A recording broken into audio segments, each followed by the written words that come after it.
Let's test out the infrared night vision by turning off the room's light. But before we do that, let's switch the viewing mode to full screen mode so we have a bigger and better view. Okay, and I'm going to turn off the room's light right now, and we'll see the footage turning black and white.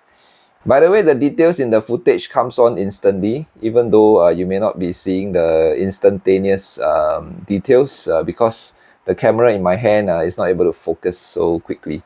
And okay, this is the view of the room. It's in total darkness, and as you can see, the G2H Pro has turned on all its IR lights so that it's able to capture the details of my face as well as the things behind me in the background. Okay, and right now I'm staring at the G2H Pro. You should be able to see my eyes. Yeah, are you able to see my eyes? Okay, and you are able to make out the details of my face. Okay, I'm going to turn on the room's light. Okay, turning on the room's light, you can see the IR lights on the G2H Pro has just been turned off, and this is the details you can see, okay, of the full color day mode. Okay, you can see my face, my t-shirt, okay, the things in the background. Okay, and yeah, and by the way, okay, there is this button here, auto, okay, or 1080p or 720p. Okay, 1080p is the highest resolution that the G2H Pro can record, by the way. Let's take a look at the G2H Pro, the Aqara G2H Pro. Is it useful for home and workplace surveillance? Why choose this over other AI cameras? And what's so good and bad about it? This review is going to come from a layman's point of view, because I'm a layman. I don't have extensive experience in terms of security cameras or smart security cameras. I'm going to tell you whether it's easy to use, how to use it, and whether it fits my surveillance needs and why it fits my surveillance needs. In case you think this camera has AI built in, no, it doesn't. Hey, wait, don't stop the video, continue watching, okay? This is one of the main reasons why this camera is better than other AI cameras in general. Here are the problems with AI. It's called AI false positives. We know AI is artificial, and AI is still trying to be intelligent, but they are nowhere near the intelligence that we think intelligence should be.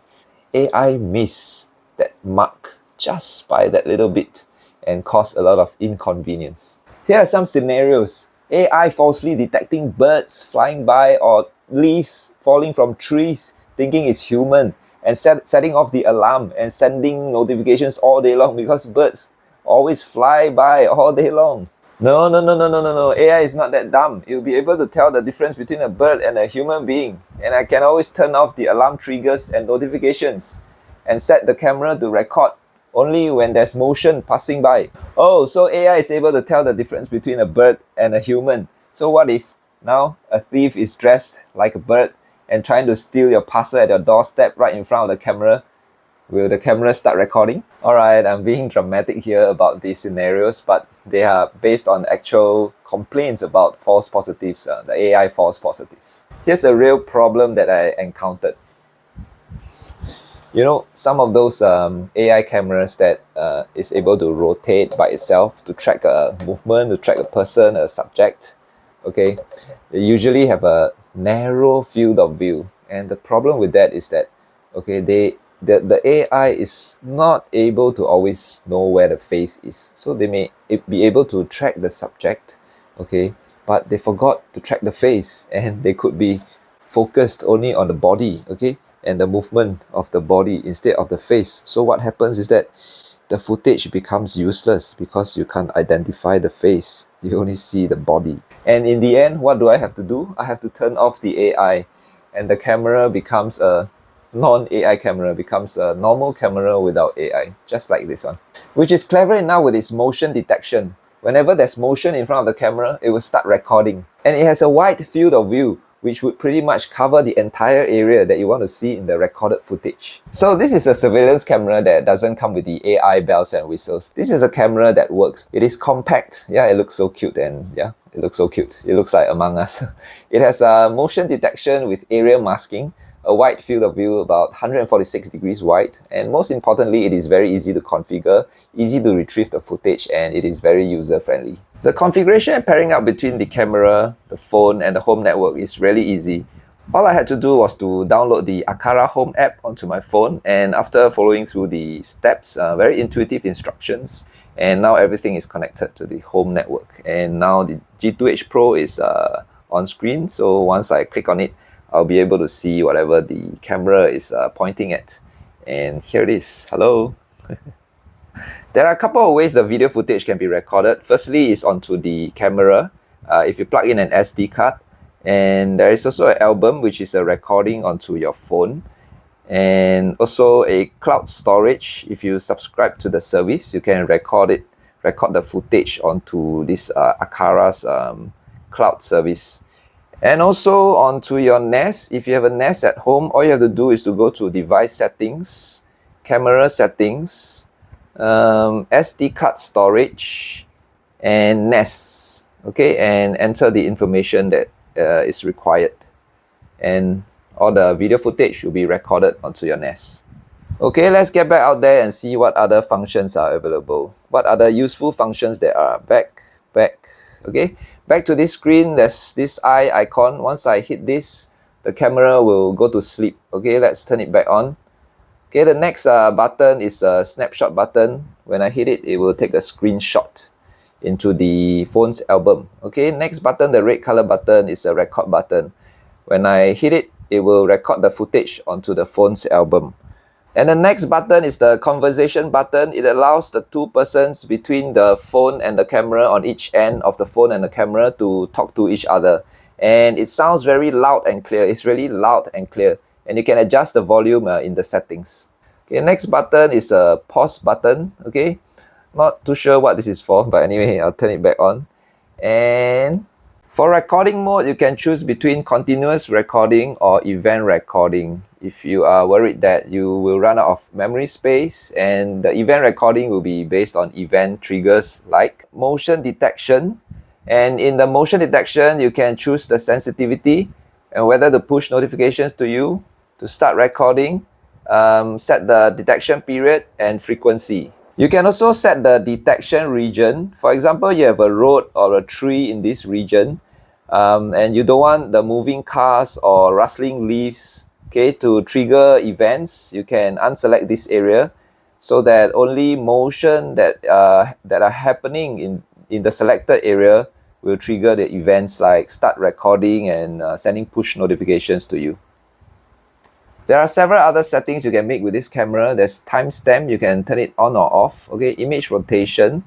Okay, depending on how you mount the camera, you may want to rotate it vertically or horizontally. Okay, hit OK. Okay, depending on how you mount the camera. Okay, I'm having it upside down right now. So I would flip it vertically or horizontally. Okay, whichever way it is. And of course, there's infrared night vision. Okay, infrared night vision, it can be always on, always off, or automatic. Okay, and it will self-detect whether to turn it on or off. Privacy occlusion area. So this allows you to omit areas where, for example, if your camera is placed in your bedroom and you don't want it to record your bed area, okay, you can omit that and hit save. And there's also a disable audio recording. So if you don't want to record audio, you can turn that off. And a couple more other things you can do here, like do not disturb mode, sleep mode. We were at video settings just now on the previous screen. Okay, sleep mode, language. Okay, set the volume, time-lapse video. Okay, you want to save space on your memory card. Okay, SD card. We were inside SD card earlier on. Okay, and custom ringtone if you want a different ringtone. And power frequency. It's either 50 Hz or 60 Hz. Okay, this prevents video flicker depending on the frequency of the power in your country. It's already set at 50 Hz for me, as I've input my country during the app setup. And this is not all, this is just the camera settings. If we go out all the way and exit the G2H Pro, okay, and back to this main app screen, okay, and at the bottom you will see an automation button, okay. When I click on it, I will be able to add an automation, okay.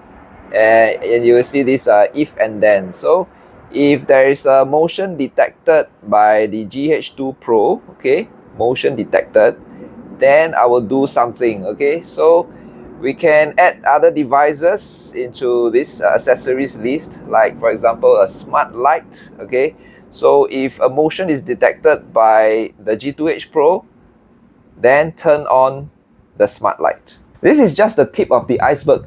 There are so many possibilities when we link up smart devices to do automation. What's in the box? Okay, a user manual, okay, the camera itself, a mounting plate, 2 screws and 2 mounting plugs, a double-sided tape, a micro USB cable is 2 meters long, and a pin for the memory card. The leg of the camera can be extended. It can rotate 360 degrees. Okay, you can mount this on the wall, okay, on the ceiling, or just place it on a table or a shelf. And it works with numerous ecosystems like Apple Home, Apple Home Kit, Amazon Alexa, Google Home, and this IFTTT, which stands for if this then that. Very interesting. Okay, it works with Zigbee, works with your own Nest, and of course it works with its own Aqara Home ecosystem. I left some links in the description. If you want to get one, go check them out. Please give me a like, leave a comment, and thanks for watching. See you in the next video.